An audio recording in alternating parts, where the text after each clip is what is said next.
다윗과 밧세바에 대해서 살펴보도록 하겠습니다. 다윗의 삶 전체가 하나님의 마음에 합한 사람이었다고 우리가 이렇게 평가를 합니다만은 다윗의 생애 중에 하나님 앞에 죄악을 범한 것이 한 3번 정도 있어요. 그 중에 가장 첫 번째로 손꼽히는 것이 바로 이 다윗과 밧세바 사건입니다. 이 상황을 잘 살펴보고 이것이 우리에게 어떤 의미가 되는지, 우리가 어떻게 하나님 앞에서 믿음으로 살아야 될 것인지 확실하게 이렇게 이정표를 세운다 그럴까요? 그런 계기가 되기를 바랍니다. 요절 11장 오늘 보는 데서 말씀 한 절 읽겠습니다. 27절 한 절만 읽겠습니다. 그 장례를 마침에, 이 장례는 그 밧세바의 남편 우리아의 장례입니다. 마침에 다윗이 사람을 보내 그를 왕궁으로 데려오니, 여기 그는 밧세바입니다. 그가 그의 아내가 되어 그에게 아들을 낳으니라. 하지만은 다윗이 행한 그 일이 여호와 보시기에 악하였더라.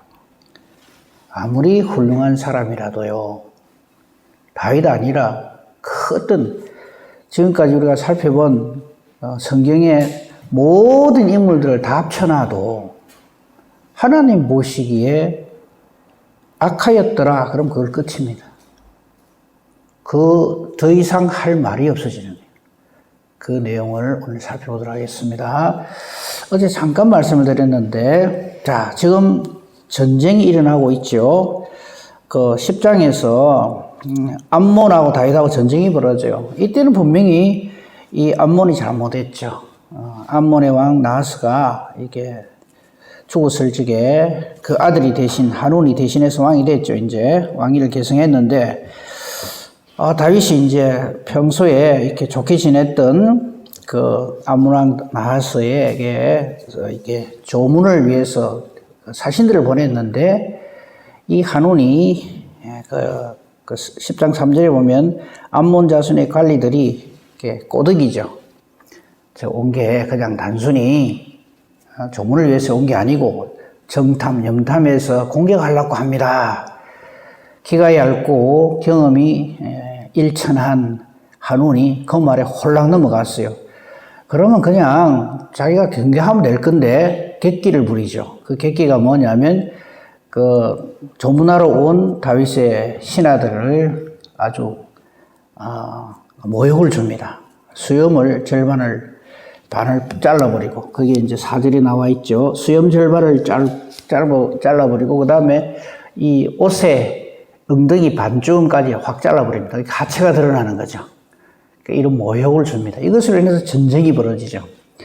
거기까지는 아마 늘 다윗과 그 주변에 있는 악한 사람들과의 그 전쟁이 일어나는 것은 그는 당연한 일이지만, 이 전쟁이 일어났을 적에 승리를 해요.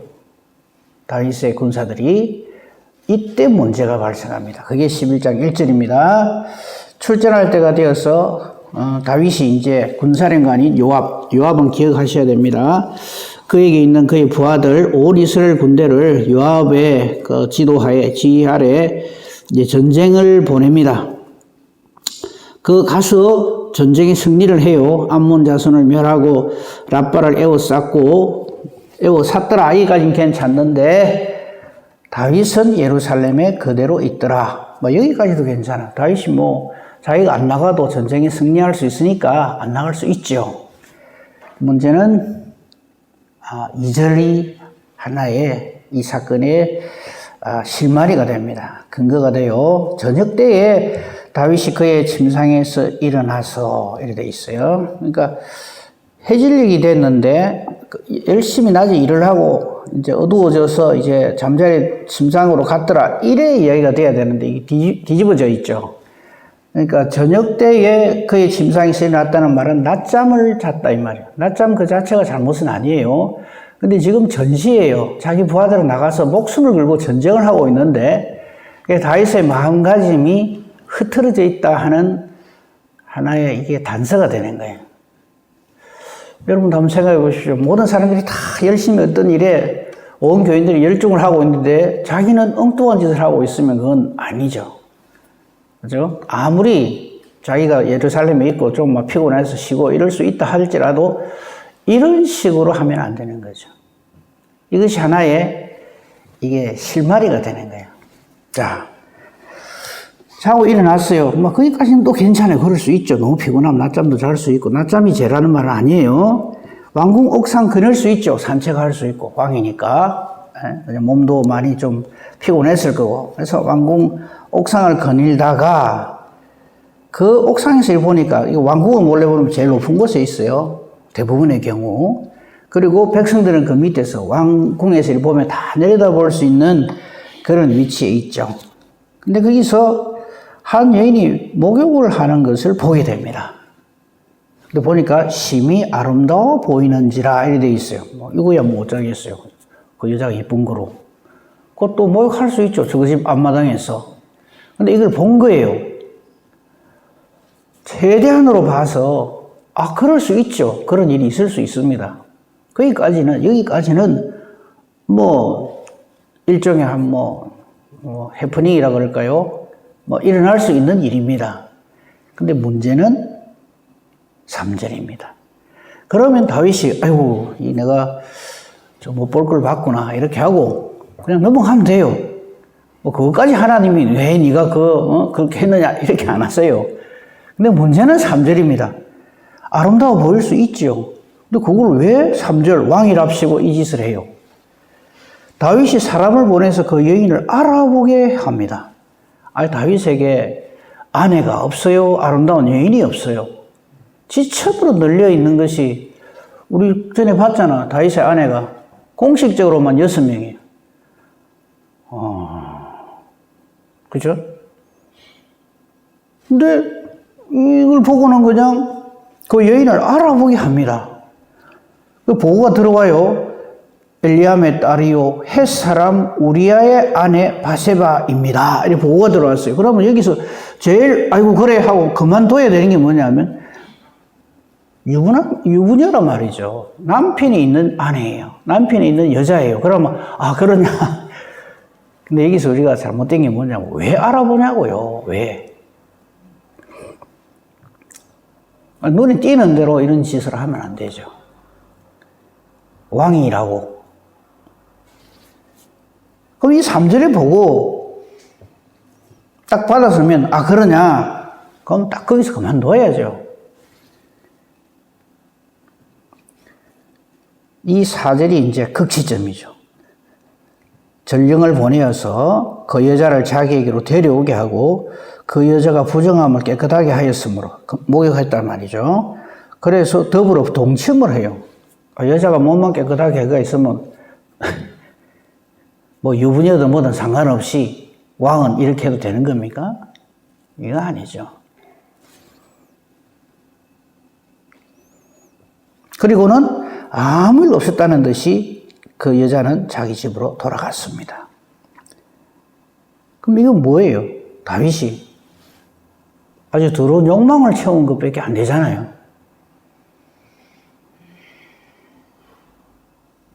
그죠?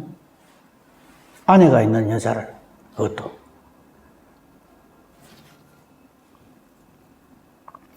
오절은 하나님의 지적입니다. 그 여인이 임신을 했어요. 이거를 다윗이 깨달아 알아야 돼요. 그 여인이 임신을 하니까 사람을 보내서 다윗에게 알려줍니다. 내가 임신하였나이다. 그리고 이 임신의 원인은 다윗왕 당신입니다. 이 말이죠. 이때 빨리 깨달아야 돼요. 이게 영안이 어두워지면 이런 신호를 못 봐요. 못 깨달아요. 6절부터 우리가 기함할 일을 다윗이 합니다. 하나하나 봅시다. 6절부터 전부 꽃표예요. 이 말을 딱 들은 다윗이 어떻게 하냐 하면 손질이 이거예요. 이걸 감추기 위해서 이런 짓을 합니다.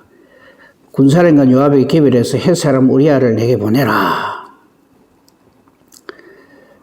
그러니까 요압은 영문을 모르죠. 우리아를 다윗에게 보내니까 왔어요. 7절 다윗이 요압의 안부와 군사의 안부 싸움이 어땠는지를 묻고 그냥 위선이고 가정이죠. 아주 형식적인 거죠. 묻고는 자기의 못된 악한 생각을 쓱 보냅니다. 그게 뭐냐 하니까 8절 네 집으로 내려가서 발을 씻으라. 집에 가서 편안하게 휴식을 해라. 휴가 보내준다 이거죠. 전쟁터에서 고생하고 있으니까 아주 가증스러운 일이죠. 그러니까 우리아가 예 알겠습니다 하고는 왕궁에서 나가니까 왕의 음식물이 뒤따라갑니다. 슬쩍 아주 그냥 호의를 베푸는 척 하면서 우리아가 내려가서 뭐 전쟁터에서 휴가 받아가 집에 갔으니까 틀림없이 아내와 이렇게 관계를 가질 거 아니겠어요? 그럼 다윗의 생각은 뭡니까? 지금 자기로 인해서 임신을 한 바세바 뱃속에 있는 아이가 우리아의 아이라고 이렇게 이제 속이려고 하는 거죠. 참 가증하죠. 지금 우리가 보고 있는 것은 사울왕이나 뭐 못된 사람이 아니라 다윗입니다. 그러니까 자꾸 사람을 어떤 모델로 주인공으로 생각하시면 안 돼요. 성경은 하나님의 하나님 되심을 말하는 거지 이런 훌륭한 사람이 있었더라 이런 말 하는 거 아니에요. 그죠? 좀 더 봅시다. 그런데 문제는 9절입니다. 우리아가 자기 집으로 안 가요. 그 아름다운 자기 아내가 있는 곳으로 가지 않고 왕궁 문에 머물면서 그 다른 그 전우들과 함께 그곳에서 잠을 잤어요. 그러니까 다윗에게 이게 보고가 들어갔지요. 집으로 안 갔습니다. 그러니까 다윗이 이렇게 자상한 지휘관에 왕이 있을 수 있나요? 다시 부릅니다. 왜 안 갔느냐? 11절 이게 하나님께서 우리아를 통해서 다윗에게 주는 마지막 메시지입니다. 뭐라 그러냐면 우리아가 다윗에게 말하되 언약궤와 이스라엘과 유다가 야영 중에 있고 내 주 요압과 내 왕의 부하들이 바깥들에 진치고 있거늘 내가 어찌 내 집으로 가서 먹고 마시고 내 처와 같이 자리이까 내가 이 일을 행하지 아니하기로 왕의 살아계심과 왕의 혼의 살아계심을 두고 맹세하나이다. 유일하게 아멘할 수 있는 내용이죠. 그런데 사실 다윗이 그동안에 이렇게 했거든요. 하나님 앞에서. 사울왕이 아무리 자기를 죽이려고 하고 뭐 이렇게 해도 이 다윗은 이렇게 하나님 앞에서 그죠? 그렇게 했단 말이죠. 이 우리아가 이렇게 말하는 것은 물론 충직한 우리아이기도 하지만 하나님의 지적입니다. 다윗은 이 말을 들었을 때 찔림을 받아야 해요. 자기가 이 말을 해야 되거든요. 나의 충직스러운 내 부하들이 이렇게 전쟁터에 나가서 이렇게 고생을 하는데 내가 어찌 내 집에서 편안하게 이렇게 할 수 있느냐 이런 생각을 해야 될 텐데 이 엉뚱하게 유부녀나 이게 못된 짓을 하고 말이죠. 임신했다니까 책임질 생각은 안 하고 덮어 씌우려고 들고.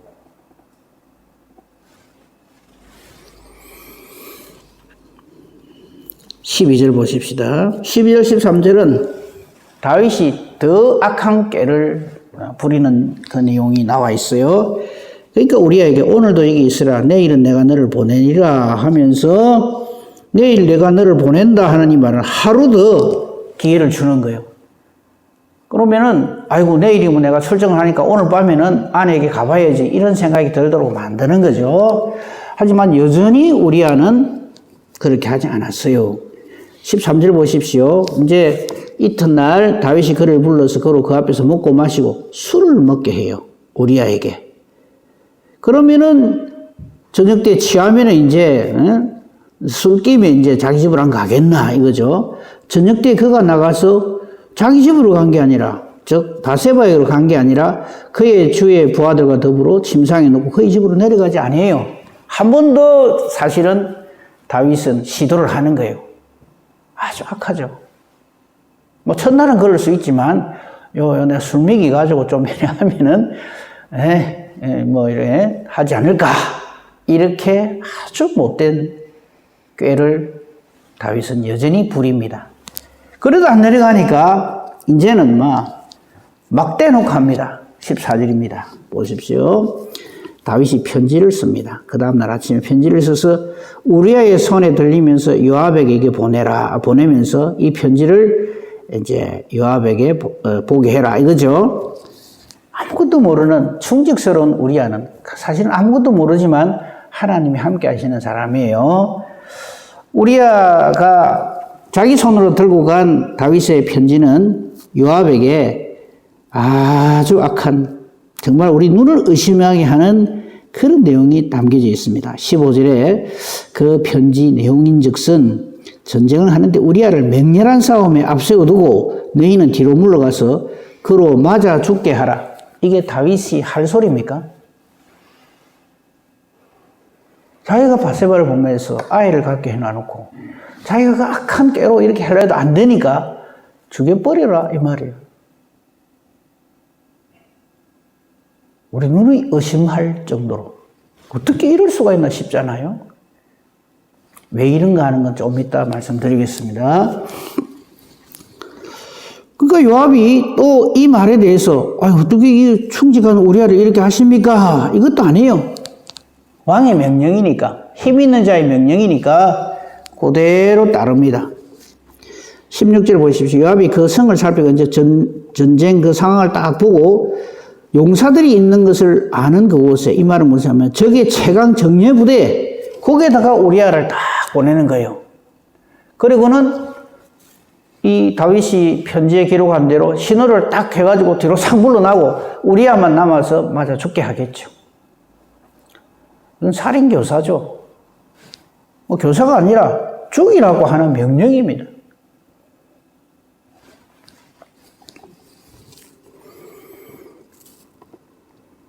아니나 다를까 17절 햇사람 우리아가 죽습니다. 다윗은 쾌재를 부르겠죠. 요압도 아주 악해요. 몸됐어요.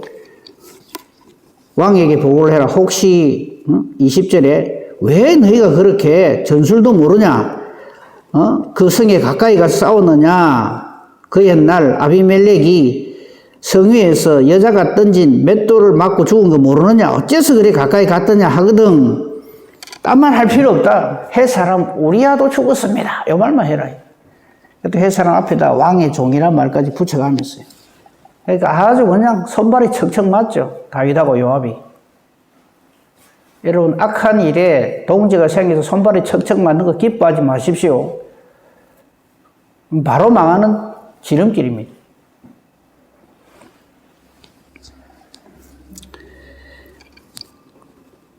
자, 이 보고를 받은 다윗이 뭐라 하는지 압니까? 경악을 금치 못할 말을 29절에서 다윗이 말을 합니다. 다윗이 이 소식을 전하는 전령에게 이르되 너는 요압에게 이같이 말하기를 이 일로 걱정하지 말라. 칼은 이 사람이나 저 사람이나 삼킨다. 활이나 칼이나 이게 어디 사람 칼이나 그럴 수 있지 전쟁에서. 여러분이 다윗의 변호사라면 뭘 가지고 그래도 다윗입니다 할 게 있습니까?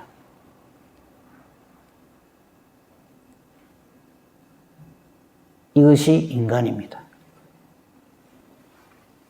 그럼 그 원인을 왜 이렇게 되는가 하는 것을 생각해 보도록 하겠습니다. 자, 25절까지 우리가 다 봤죠? 그리고 아까 27절을 읽었습니다만, 이 모든 일들에 대해서, 즉, 이제 이렇게 충직스러운 우리아는 아무것도 모른 채 전사를 하게 됩니다. 다윗의 아주 못된 모략에 의해서, 명령에 의해서 죽임을 당하죠. 다윗은 살인자입니다. 그래서.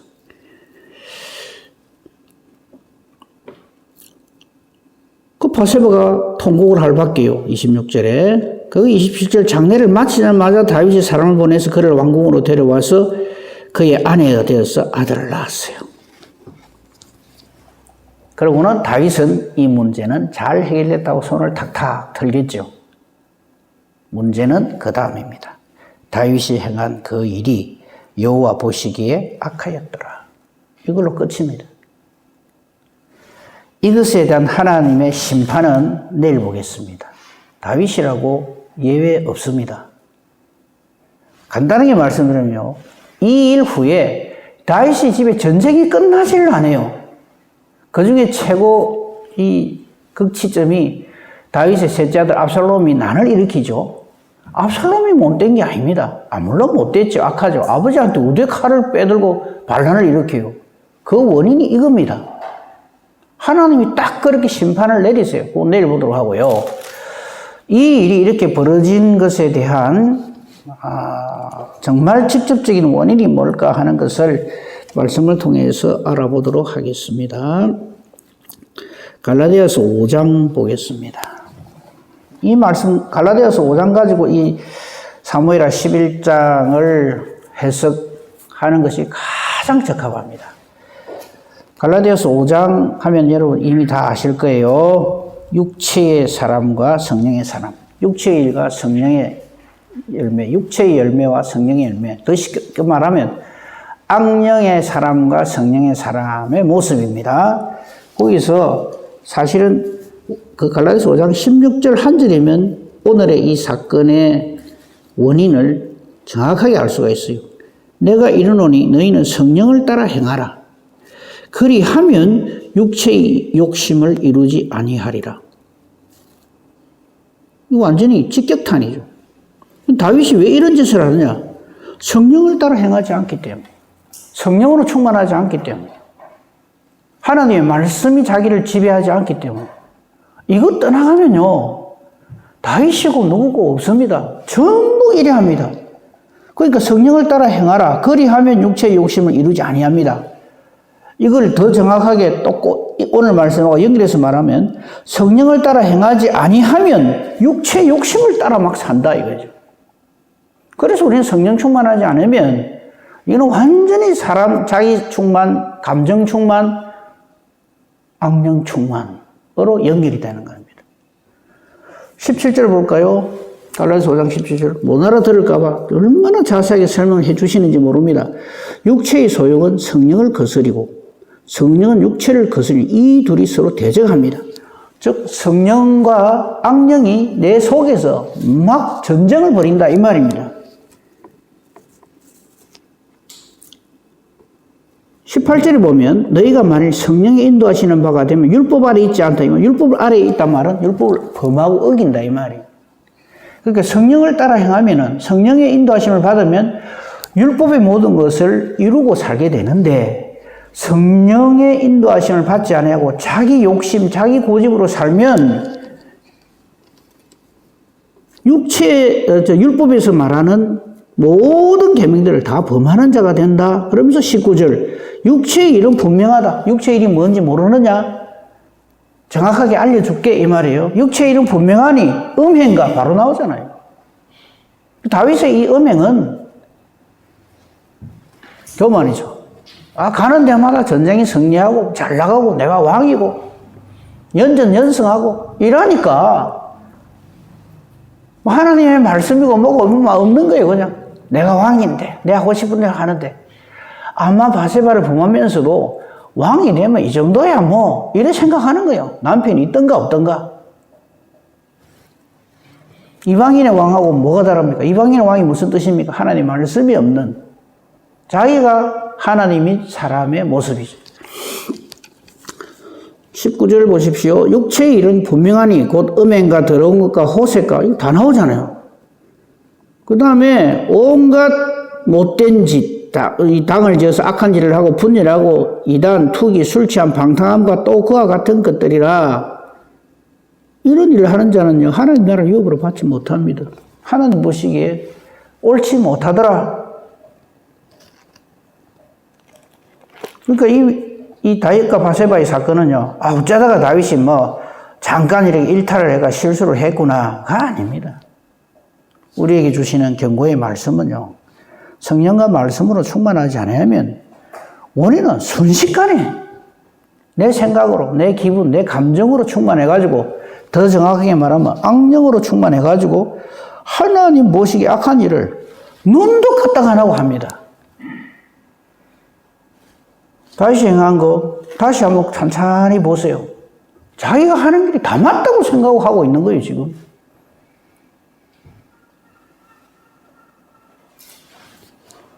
따라서 우리는요, 절대 교만하면 안 됩니다.